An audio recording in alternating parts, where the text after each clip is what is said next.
पिता और पुत्र और पवित्र आत्मा के नाम पर।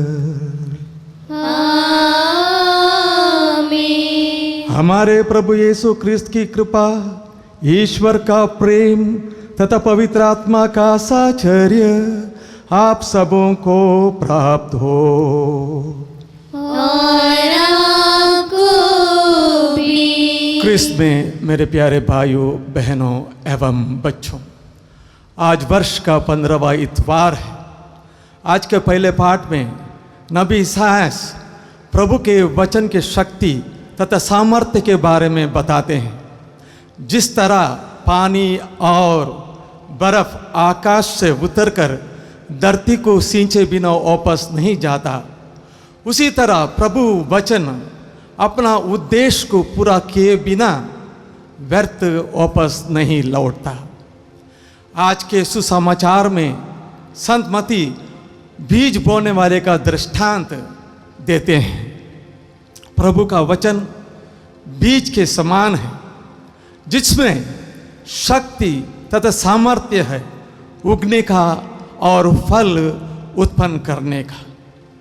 लेकिन पेड़ को प्रचुर मात्रा में फल उत्पन्न करने के लिए खाद, पानी, धूप और अच्छा वातावरण की जरूरत है।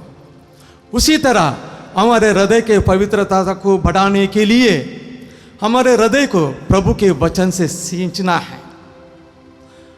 क्या हम प्रचुर मात्रा में फल उत्पन्न करने के लिए हमारे जीवन में अनुकूल वातावरण प्रदान करते हैं? आइए थोड़ा समय हम मनन चिंतन करेंगे। इस मिसा बलिदान में उचित रीति से भाग लेने के लिए हम हमारे पाप को स्वीकार करें।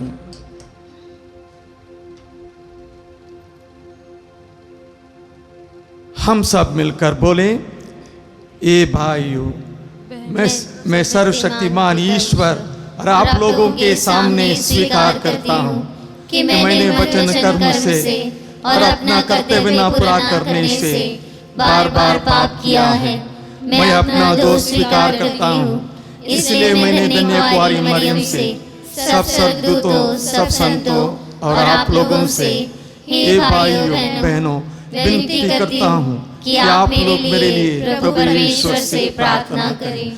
सर्वशक्तिमान ईश्वर हम लोगों पर दया करें, हमारे पाप क्षमा करें, हमको अनंत जीवन प्रदान करें।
हम प्रार्थना करें।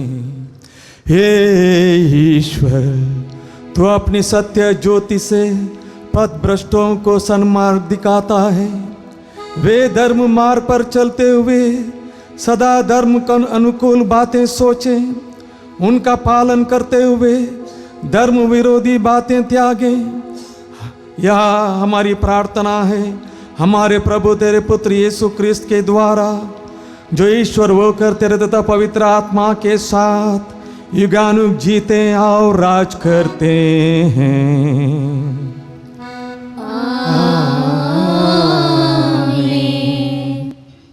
नबी ईसायास के ग्रंथ से आज का पहला पाठ। पानी भूमि को उपजाऊ बनाता है।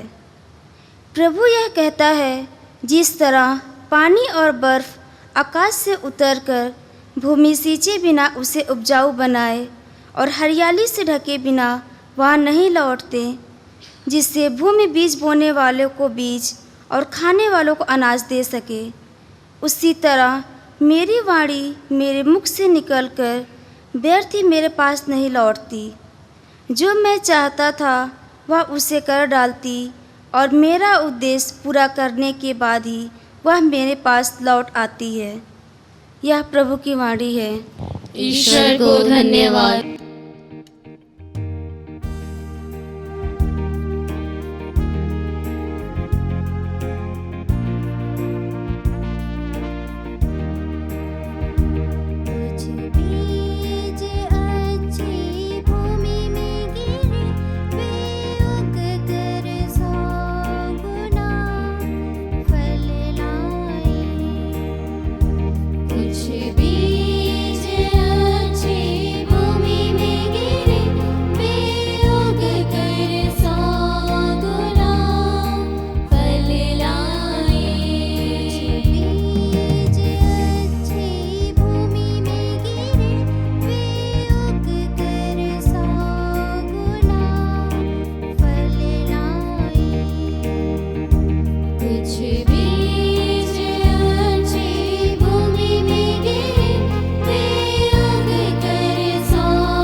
और उपज से भर देता है।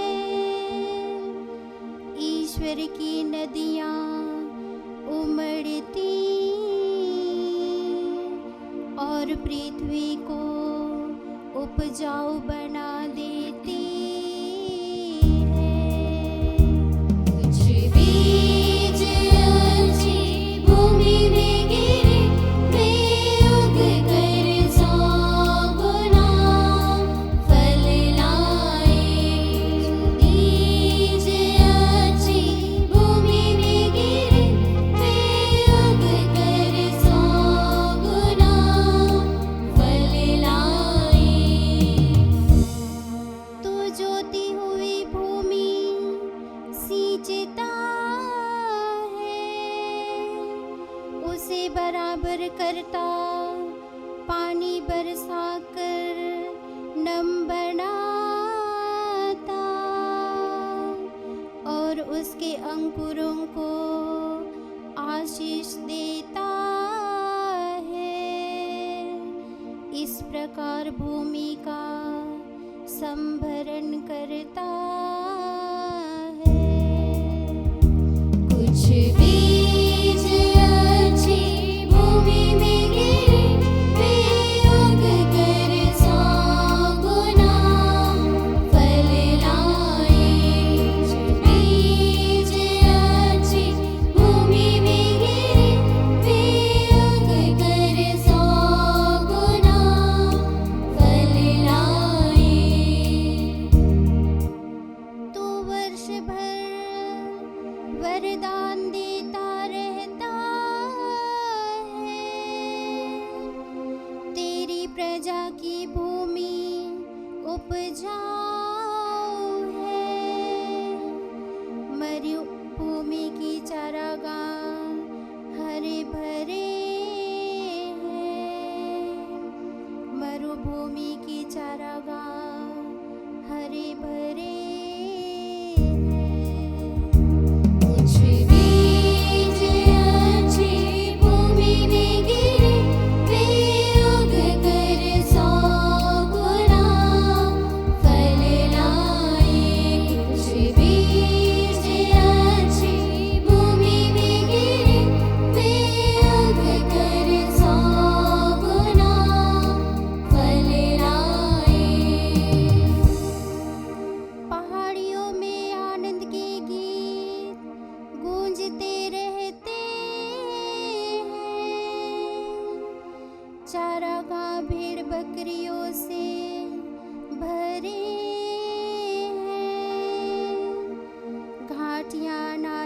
फसल से ढकी हुई है और आनंद तथा उल्लास के गीत गाती है।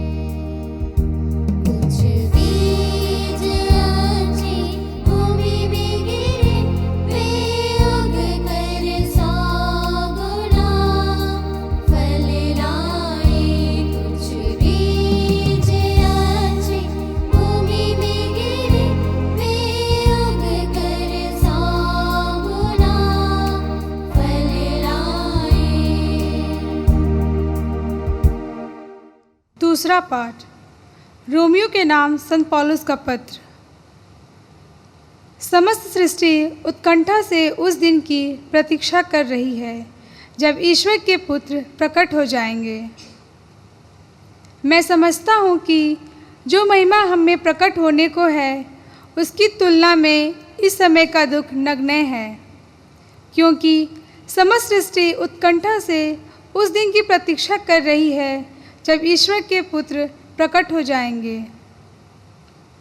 यह सृष्टि तो इस संसार की असारता के अधीन हो गई है, अपनी इच्छा से नहीं बल्कि उसकी इच्छा से जिसने उसे अधीन बना दिया है। किंतु यह आशा भी बनी रही कि वह असारता की दास्ता से मुक्त हो जाएंगी और ईश्वर के पुत्रों की महिमा में स्वतंत्रता की सहभागी बनेगी।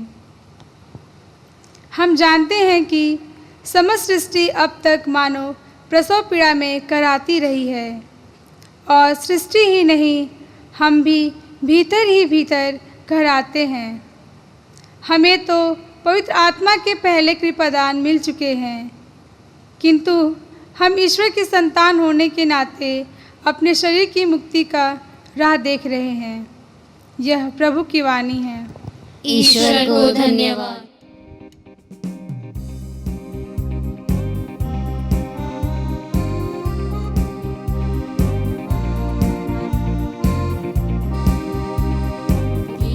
खुशी के हम गाएं, प्रभु को हम अपनाएं।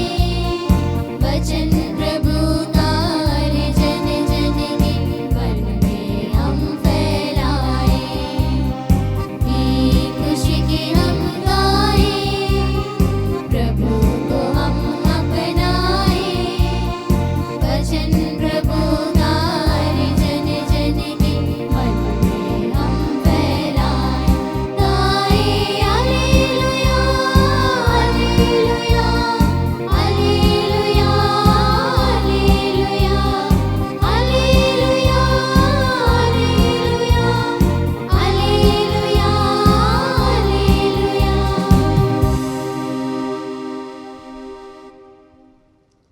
प्रभु आप लोगों के साथ हो। और आपके साथ भी। संत मती के अनुसार पवित्र सुसमाचार। प्रभु की जय। यीशु घर से निकलकर समुद्र के किनारे जा बैठे। उनके पास इतनी भीड़ इकट्ठी हो गई कि वह नाव पर चढ़कर बैठ गए और सारी भीड़ तट पर बनी रही। वह दृष्टांतों द्वारा उन्हें बहुत सी बातें समझाने लगे। उन्होंने कहा, सुनो, कोई बोने वाला बीज बोने निकला। बोते बोते कुछ बीज रास्ते के किनारे गिरे और आकाश के पक्षियों ने आकर उन्हें चुग लिया। कुछ बीज पथरीली भूमि पर गिरे, जहां उन्हें अधिक मिट्टी नहीं मिली। वे जल्दी उग गए क्योंकि उनकी मिट्टी गहरी नहीं थी। सूरज चढ़ने पर वे झुलस गए, जड़ न होने के कारण सूख गए। कुछ बीज कांटों में गिरे और कांटों ने बढ़कर उन्हें दबा दिया। कुछ बीज अच्छी भूमि पर गिरे और फल लाए, कुछ 30 गुना, कुछ 60 गुना, कुछ 100 गुना। जिसके सुनने के कान हो वह सुन ले।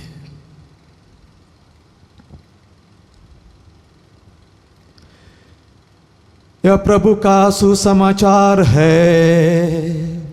क्रिस्त की जय।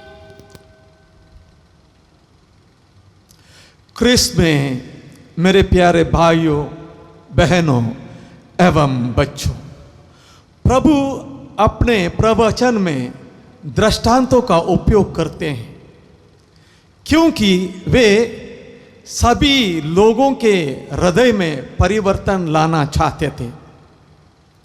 चाहे पापी हो, नाकेदार हो, दीनहीन हो, फरीसी हो या शास्त्री हो। दृष्टांत पृथ्वी से जुड़े हुए चीजों से है, लेकिन वे आध्यात्मिक मूल्यों पर प्रकाश डालते हैं, अलौकिक चीजों पर प्रकाश डालते हैं, स्वर्गिक सत्य पर प्रकाश डालते हैं। आज के सुसमाचार में संत मती बीज बोने वाले का दृष्टांत सुनाते हैं। उसमें बीज बोने वाला स्वयं प्रभु है। बीज प्रभु का वचन है और 4 प्रकार की भूमि का जिक्र किया गया है।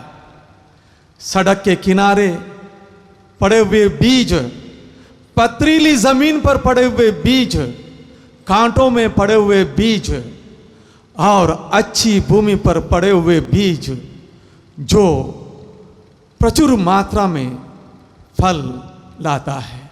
आइए हम इन 4 प्रकार की भूमि पर मनन चिंतन करें। मती के 12वें अध्याय में जब पढ़ते हैं, वह हम देखते हैं फरीसी प्रभु का घोर विरोध करते हैं, उनसे दुश्मनी रखते हैं, उनका सर्वनाश करने की चाह रखते हैं।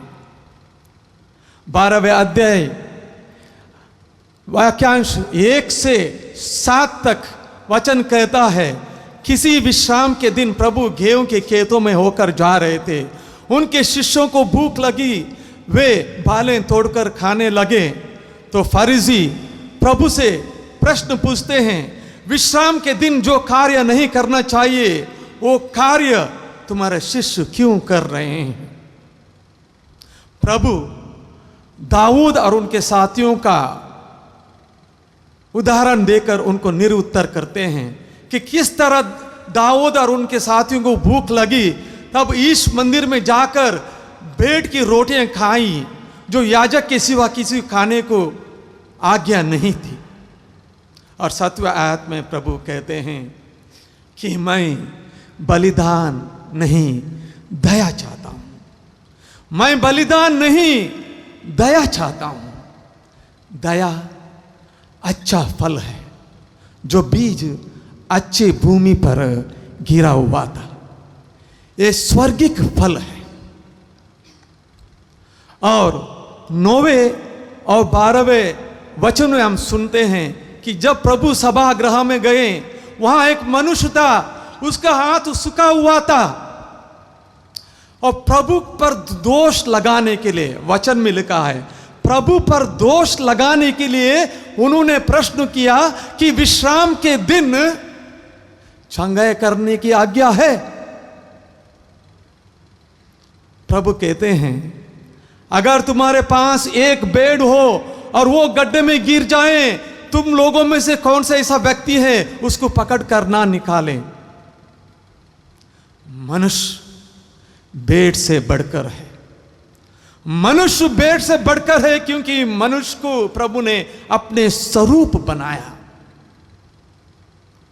अतः विश्राम के दिन भलाई करने की आज्ञा है। भलाई वह फल है जो अच्छे भूमि में बोया हुआ बीज से उत्पन्न हुआ है। और ये बात सुनकर 14वें वचन में हम पढ़ते हैं, फरीसी लोग प्रभु के विरुद्ध विमर्श करते हैं, विचार विमर्श करते हैं कि हम उसका कैसे सर्वनाश करें। इन फरीसी लोगों ने प्रभु के वचन को सुना, प्रभु के चंगाई कार्यों को देखा, अच्छाई को देखा, फिर भी उन्होंने प्रभु का विरोध किया। वे प्रभु का सर्वनाश करने की चाह रखा उन्होंने, उनके हृदय को हम किस भूमि से तुलना करें। संत मत्ती रचित सुसमाचार 13वें अध्याय 19वें आयत में प्रभु कहते हैं, जो प्रभु राज का वचन सुनता है और उसको समझता नहीं है, वो वचन को शैतान लेकर ले जाता है और वो रास्ते के किनारे पड़े हुए बीज के समान है। उस भीड़ की क्या, जो प्रभु के वचन को सुनकर एकत्रित होते थे, प्रभु के चमत्कार देखकर प्रसन्न होते थे, और जब प्रभु गधे पर बैठकर यरूशलेम जा रहे थे, तब उस भीड़ ने खजूर की डालियों को लेकर होशाना के नारे लगाए, धन्य जो प्रभु के नाम पर आते हैं, होशाना। और उस भीड़ से कई लोगों ने पुण्य शुक्रवार के दिन यह कहा था, उसे क्रूस दीजिए, उसे क्रूस दीजिए। क्या उस भीड़ ने प्रभु के वचन को नहीं सुना? क्या उस भीड़ ने प्रभु के चंगे कार्य को नहीं देखा? उनके हृदय को हम किससे तुलना करें? शायद उनका हृदय पथरीली भूमि से है, जहां बीज गिरा उसमें जड़ नहीं पकड़ा, वह वहीं मर गया। और वो धनी युवक जो अनंत जीवन पाना चाहता था, प्रभु के पास आता और कहता है, मैंने सभी आज्ञाओं का पालन किया है, मैंने सभी आज्ञाओं का पालन किया है, मुझ में क्या कमी है?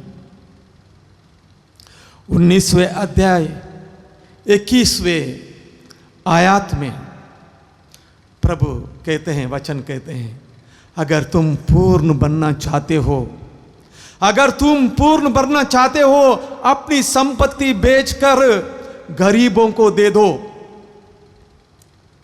स्वर्ग राज में तुम्हारे लिए पूंजी बनी रहेगी, और तुम मेरा अनुसरण करो। यह सुनकर वचन कहता है, युवक उदास हो गया और चला गया। इसके हृदय को हम किस भूमि से तुलना करें? इनका हृदय कांटों से भरा हुआ है, और बीज वहां गिरा, सांसारिक माया मोह, उसके धन संपत्ति ने उस बीज को दबा के रखा और फल उत्पन्न नहीं कर पाया। क्रिस्त में प्यारे भाई और बहनों, बात यह सोचने की है कि मत्ती के सुसमाचार में अच्छी भूमि कौन सी है?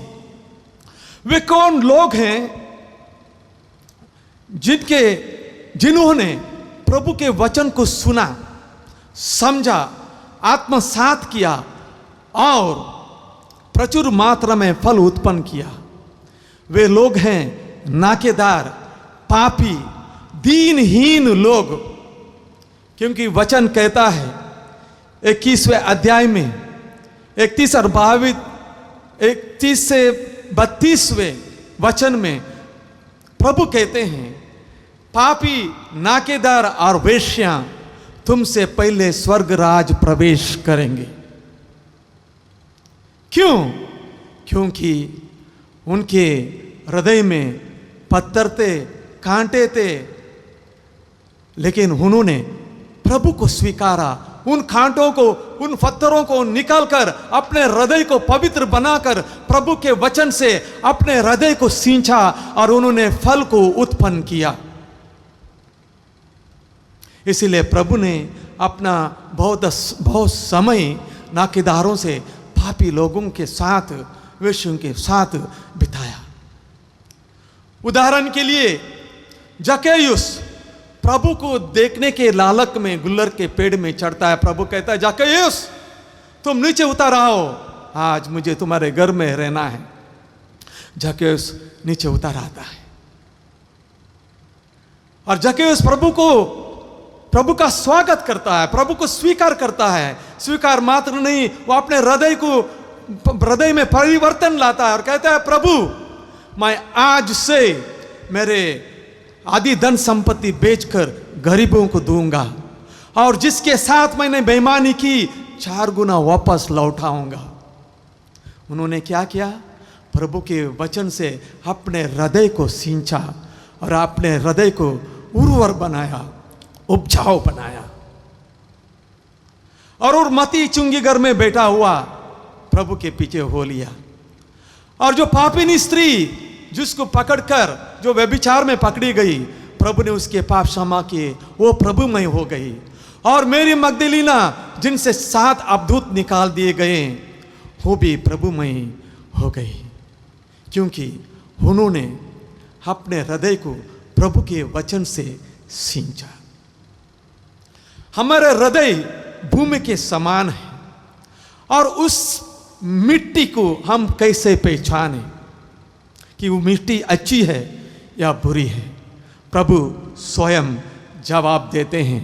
12वें अध्याय में 32 और 35 में वचन में प्रभु कहते हैं, पेड़ फल से जाना जाता है, हृदय के भंडार में जो है वही मुख से निकलता है। अच्छे मनुष्य के अच्छे हृदय के भंडार से अच्छी चीजें निकलती हैं, बुरे मनुष्य के बुरे हृदय के भंडार से बुरे चीजें निकलती हैं।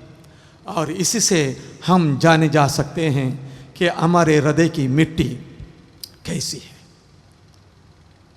अच्छी भूमि वह हृदय है जो प्रभु के वचन से सींचा हुआ है, जो विश्वास से भरपूर है, और वो आध्यात्मिक हृदय आध्यात्मिक फल को उत्पन्न करता है, जैसे दया, प्रेम, क्षमा, विनम्रता और अनुकंपा और स्व नियंत्रण। भूमि को उपजाऊ बनाने के लिए, मिट्टी को उपजाऊ बनाने के लिए उसे हमें जोतना पड़ता है, उसे खाद, पानी और रोशनी की जरूरत होती है। हमारे हृदय की शुद्धता को बनाए रखने के लिए हमें प्रभु के वचन से हमारे हृदय को जोतना है, प्रभु के वचन से हमारे हृदय को सींचना है। यूकरिस्तीय संस्कार में भक्ति पूर्वक भाग लेकर परम प्रसाद को भक्ति भाव पूर्ण से ग्रहण करना है, और घर में माला विनती में भाग लेना है। इससे हमारे हृदय उर्वर मात्र नहीं, उपजाऊ मात्र नहीं, बल्कि शैतान के सारी बाधाएं टूटकर नष्ट हो जाती हैं। जो हृदय प्रभु के वचन से सींचा नहीं, वह उस हृदय में शैतान आकर अपना बीज बो लेता है, और उस हृदय में सारी बुराइयां बनी रहती हैं। जैसे उस हृदय में बुरे लत लग जाते हैं, बुरे टीवी शो देखना, पोर्नोग्राफी देखना, बुरे किताबों को पढ़ना, व्यसनों में, बुरे व्यसनों में लगना, क्रोध, अहंकार, ईर्ष्या, ये सब उसमें घर करने लगता है। फल तो डालियों में लग जाते हैं। अगर डालियां पेड़ से जुड़े नहीं रहेंगे, उसमें फल नहीं उत्पन्न करता। इसीलिए प्रभु यूहन्ना रचित सुसमाचार 15वें अध्याय 5वें वचन में कहते हैं, मैं हूं दाखलता, तुम हो डालियां, तुम मुझ में बने रहो, मैं तुझ में बने रहूंगा, और तुम प्रचुर मात्रा में फल उत्पन्न करोगे। मुझसे अलग होकर तुम फल उत्पन्न नहीं कर सकते। हमें प्रभु से जुड़े रहना है, हमें प्रभु से जुड़े रहना है। आइए हम प्रभु से प्रार्थना करें कि वो हमारे हृदय को अपने वचन से जोते, कि वो हमारे हृदय को अपने वचन से सींचे, वचन रूपी बीज को अपने हृदय में बोएं, और बीज वो जड़ पकड़कर वो बढ़कर प्रचुर मात्रा में फल उत्पन्न करें। पिता, पुत्र और पवित्र आत्मा के नाम पर आमीन। आइए हमारे विश्वास को प्रकट करें। मैं स्वर्ग और पृथ्वी के सृष्टिकर्ता सर्वशक्तिमान पिता ईश्वर में विश्वास करते हैं और उसके इकलौते पुत्र हमारे प्रभु यीशु क्रिस्त में हम विश्वास करते हैं, जो पवित्र आत्मा के द्वारा गर्भ में आए, कुंवारी मरियम से जन्मे, उन्होंने पोंतुस पिलातुस के शासन काल में दुख भोगा, वह क्रूस पर चढ़ाए गए, मर गए, दफनाए गए और लोक में उतरे, वह तीसरे दिन मृतकों में से जी उठे, स्वर्ग गए, सर्वशक्तिमान पिता ईश्वर के दाहिने विराजमान है, वहां से जीवितों और मृतकों का न्याय करने आएंगे। हम पवित्र आत्मा, पवित्र कैथोलिक कलीसिया, धर्मियों की सहभागिता, पापों की क्षमा, शरीर के पुनरुत्थान और अनंत जीवन में विश्वास करते हैं। आमीन। प्रिय भाइयों एवं बहनों, फल उत्पन्न करने के लिए यह जरूरी है कि बीज को अच्छी मिट्टी में बोया जाए। हम प्रार्थना करते हैं कि हम ईश्वर के वचन के लिए अपने हृदय को उपजाऊ मिट्टी के रूप में तैयार करें, ताकि हम फल उत्पन्न कर सकें और कहें, हे पिता हमारी प्रार्थना सुन। हे पिता हमारी प्रार्थना सुन। हमारे संत पिता, सभी धर्माध्यक्ष, पुरोहितगण एवं धर्म संघियों के लिए प्रार्थना करें कि वे अच्छे तथा विश्वस्त सेवक के रूप में लोगों को ईश्वर का वचन सुनाएं और फल उत्पन्न करने के लिए प्रोत्साहित कर सकें। इसके लिए हम ईश्वर से प्रार्थना करते हैं। हे पिता हमारी प्रार्थना सुन। पवित्र बाइबल में निहित ईश्वर का वचन सभी कैथोलिक विश्वासियों के लिए प्रार्थना और साधना के लिए उपयोगी सिद्ध हो सकें। इसके लिए हम ईश्वर से प्रार्थना करते हैं। हे पिता हमारी प्रार्थना सुन। हर पली में पवित्र बाइबल का अध्ययन और मनन चिंतन करने के लिए लोगों को प्रेरित किया जाए, ताकि ईश्वर के वचनों को विकसित करने में मदद मिल सके। इसके लिए हम ईश्वर से प्रार्थना करते हैं। हे पिता हमारी प्रार्थना सुन। सभी किसानों के लिए प्रार्थना करें जो दिन रात खेतों में मेहनत करते हैं, खाने के लिए फसल उत्पन्न करते हैं। ईश्वर उन्हें सुस्वस्थ रखें। इसके लिए हम ईश्वर से प्रार्थना करते हैं। हे पिता हमारी प्रार्थना सुन। यहाँ उपस्थित हम सभी विश्वासियों के लिए प्रार्थना करें कि हम उन लोगों की श्रेणी में गिने जाएं जो ईश्वर के वचनों को सुनकर पर्याप्त मात्रा में फल उत्पन्न करते हैं। इसके लिए हम ईश्वर से प्रार्थना करते हैं। हे पिता हमारी प्रार्थना सुन। आइए हम हमारे निजी निवेदनों को प्रभु के सामने रखें। हे दयालु पिता, हम तेरे पुत्र यीशु के लिए तुझे धन्यवाद देते हैं, जिन्होंने बोने वाले के दृष्टांत के माध्यम से ईश्वर के वचन द्वारा फल उत्पन्न करने के लिए प्रेरित किया है। हमें यह अनुग्रह प्रदान कर कि हम अधिक से अधिक फल उत्पन्न करें और स्वयं को तेरे योग्य बना सकें। हम यह प्रार्थना करते हैं हमारे प्रभु यीशु क्रिस्त के द्वारा। आमीन।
भाइयों बहनों, प्रार्थना कीजिए कि सर्वशक्तिमान पिता ईश्वर मेरा और आप लोगों का यह बलिदान ग्रहण करें। प्रभु अपने नाम की स्तुति तथा महिमा के लिए और हमारे तथा अपने समस्त पवित्र कलीसिया के लाभ के लिए आपके हाथों से यह बलिदान ग्रहण करें। हे प्रभु, तेरी कलीसिया ये उपहार तुझे विनय पूर्वक चढ़ा रही है। इन पर कृपा दृष्टि डाल। जो भक्त ये उपहार ग्रहण करेंगे उन्हें अधिक पवित्र कर, ऐसी कृपा कर हमारे प्रभु यीशु क्रिस्त के द्वारा। आमीन। प्रभु आप लोगों के साथ हो और आपके साथ भी। प्रभु में मन लगाइए। हम प्रभु में मन लगाए हुए हैं। हम प्रभु ईश्वर को धन्यवाद दें। यह उचित और आवश्यक है।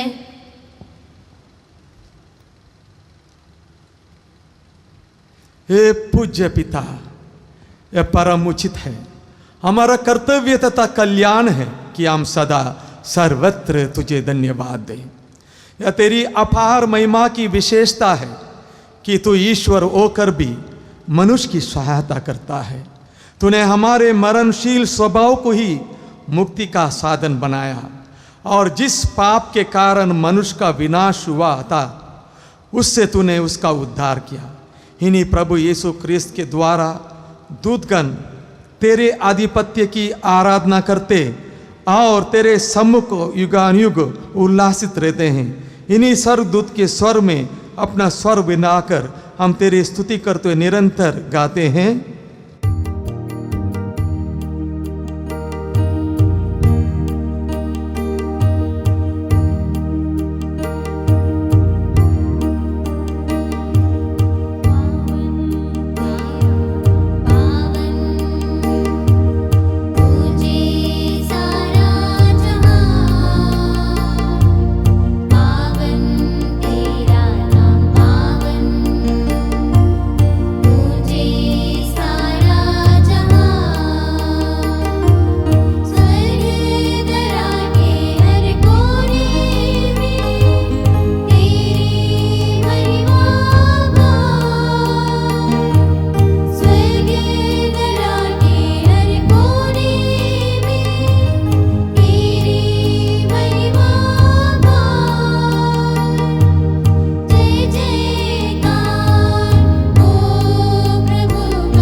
हे परम पिता, तू वास्तव में पवित्र है, सारी पवित्रता का स्रोत है। हम तुमसे निवेदन करते हैं कि यह उपहार अपने आत्मा के संस्पर्श से पवित्र कर दे, कि यह हमारे लिए हमारे प्रभु यीशु क्रिस्त का शरीर तथा रक्त बन जाए। जिस रात को यीशु स्वेच्छा से मृत्यु के लिए सौंपे गए, उन्होंने रोटी ली, तुझे धन्यवाद दिया, रोटी तोड़कर उसे अपने शिष्यों को देते हुए कहा, तुम सब इसे लो और खाओ, यह मेरा शरीर है जो तुम्हारे लिए बलि चढ़ाया जाएगा।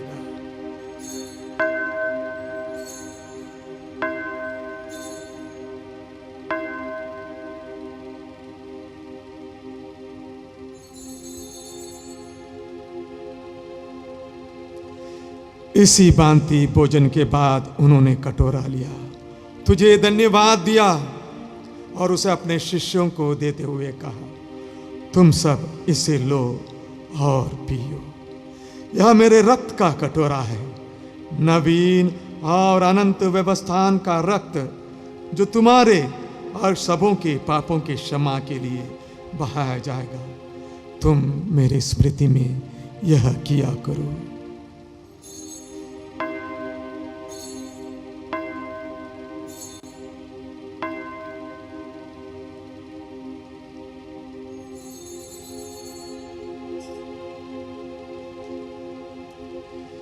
यह है हमारे विश्वास का रहस्य।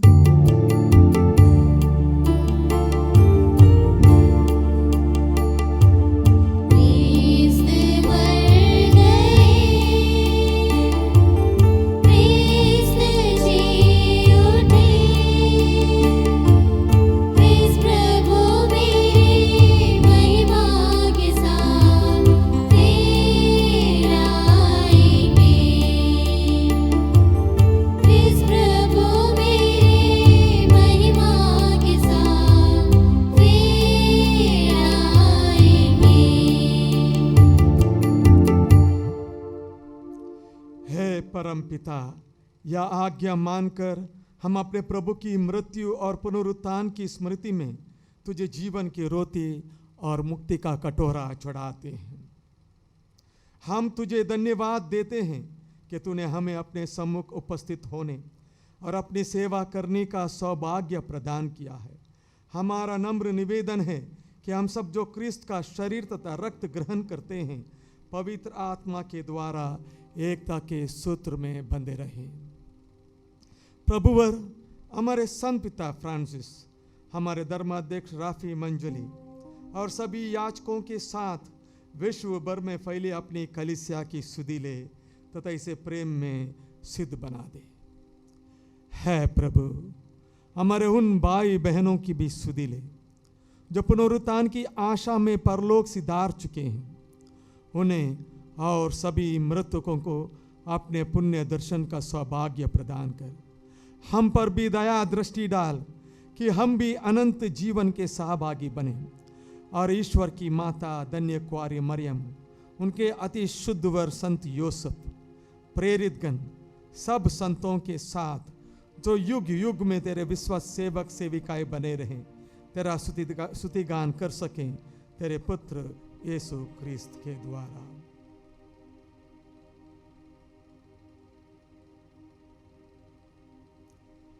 इन्हीं प्रभु क्रिस्त के द्वारा, इन्हीं के साथ आईने में है सर्वशक्तिमान पिता परमेश्वर पवित्र आत्मा के साथ तुझे समादर तथा महिमा युगान युग मिलती रहती है।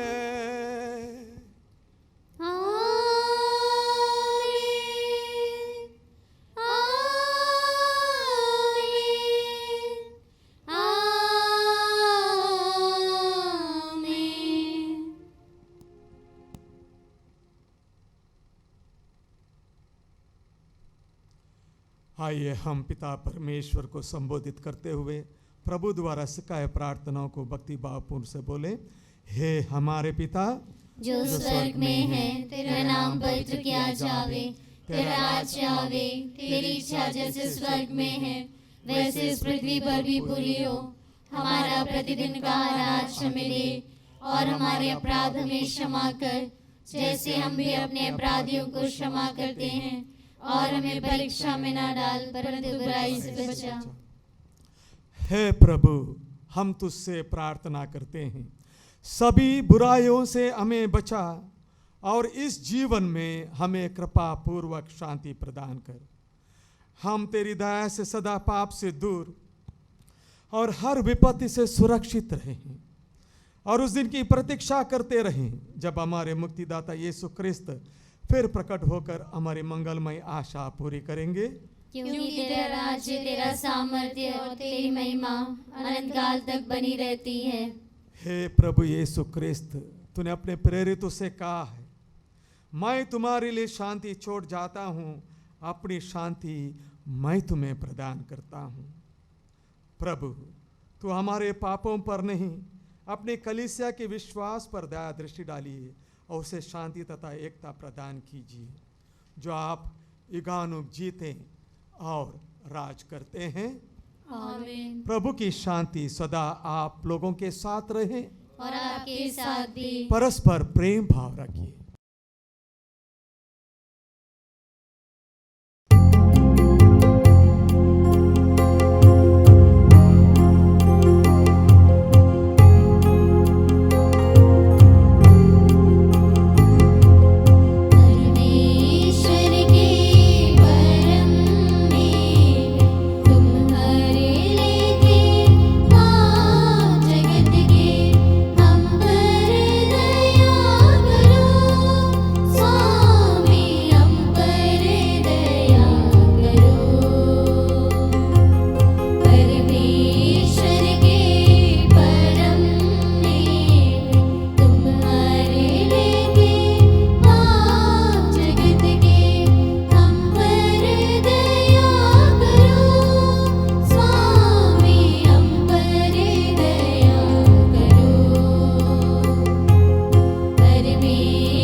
विचार और दंड का कारण न बने। तेरी दया से आपका बहुमूल्य शरीर तथा रक्त हमारे आत्मा को, शरीर को, मन को स्पर्श करते चंगाई प्रदान करे तथा हमें सदा सुरक्षित रखे। देखिए ईश्वर का मेमना जो संसार का पाप हर लेता है। धन्य सभी प्रभु के बोझ में बुलाए जाते हैं। हे प्रभु, मैं इस योग्य नहीं हूँ कि आप मेरे यहाँ आए, किंतु एक शब्द कह दीजिए और मेरी आत्मा चंगी हो जाएगी।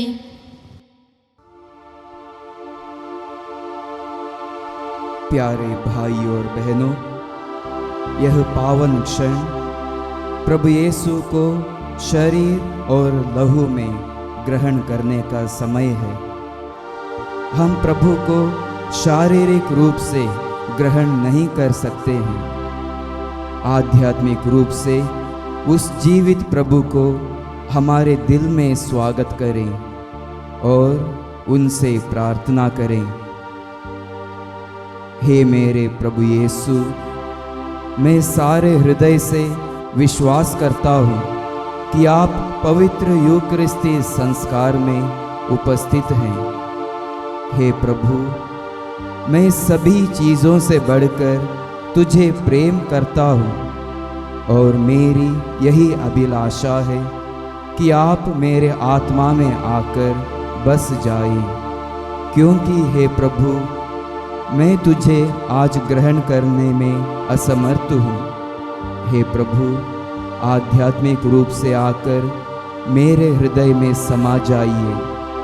हे यीशु, मैं आज तुझ में एक होना चाहता हूँ और तुझ में समा जाना चाहता हूँ। हे प्रभु, यह कभी ना होने पाए कि मैं तुमसे कभी अलग हो जाऊँ। आमीन।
प्रभु का कहना है, जो मेरा मांस खाता, मेरा रक्त पीता है, वो मुझ में निवास करता है और मैं उसमें।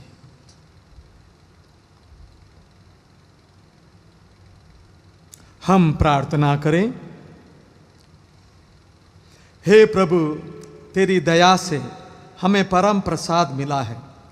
जब कभी हम यूकरिस्ट का समारोह मनाएं, हमें मुक्ति का फल बढ़ता जाए, यह हमारी दीन प्रार्थना है हमारे प्रभु यीशु ख्रिस्त के द्वारा। आमीन। प्रभु आप लोगों के साथ हो और आपके साथ भी। सर्वशक्तिमान ईश्वर पिता और पुत्र और पवित्र आत्मा आप लोगों को आशीर्वाद प्रदान करें। आमीन। आप लोग विदा लें, प्रभु के प्रेम में अपना जीवन बिताएं। ईश्वर को धन्यवाद।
कोरोना वायरस से सुरक्षा के लिए प्रार्थना।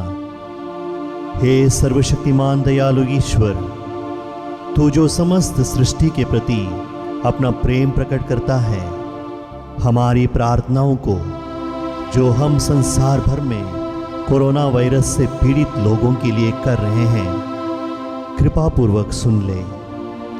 हम आपके सम्मुख आकर इस प्रकोप के त्वरित नियंत्रण के लिए, बाधित लोगों की चंगाई के लिए व पीड़ितों के परिवारों के लिए निवेदन करते हैं। हम उन तमाम चिकित्सकों व वैज्ञानिकों के लिए प्रार्थना करते हैं जो इस रोग के उन्मूलन के लिए औषधि की खोज में लगे हैं, जिससे अति शीघ्र ही उचित दवा की खोज हो सके। हम याचना करते हैं सरकार व स्वास्थ्य अधिकारियों के लिए, जिससे कि वे लोगों की भलाई के लिए समय पर उपयुक्त कदम उठा सकें। यह प्रार्थना हम करते हैं अपने प्रभु ख्रिस्त के द्वारा। आमीन।